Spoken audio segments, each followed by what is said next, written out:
Hello guys, आज हम बनाएंगे लौकी का रायता। उसके लिए हमें लौकी चाहिए, उसको अच्छे से पील कर लेंगे।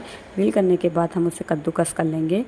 कद्दूकस करने के बाद हम पानी को बॉईल आने देंगे और उसमें कद्दूकस किया हुआ लौकी डालेंगे। तब तक हम दही को फेंट लेंगे अच्छे से और उसे पानी से छन्नी से छान कर सारा पानी निकाल के लौकी के पील को दही में मिला लेंगे। उसके बाद हम अपने अकॉर्डिंग मसाला ऐड कर सकते हैं, जैसे मैंने इसमें सॉल्ट, रायता मिंट मसाला ऐड किया है। आप अपने अकॉर्डिंग मसाले ऐड कर सकते हैं। फिर हम इसे तड़का देंगे। तड़के में हम लेंगे ऑयल, लिटिल बिट ऑफ जीरा, लिटिल बिट ऑफ हींग। उसके बाद हम उसे गर्म होने देंगे। फिर उसमें हम दही में मिक्स कर लेंगे। फिर सारे मसालों को ऐड करके हम मिक्स कर लेंगे। जैसा गाइस देखिए, मैंने मिक्स किया है। फिर रेडी है आपका लौकी का रायता।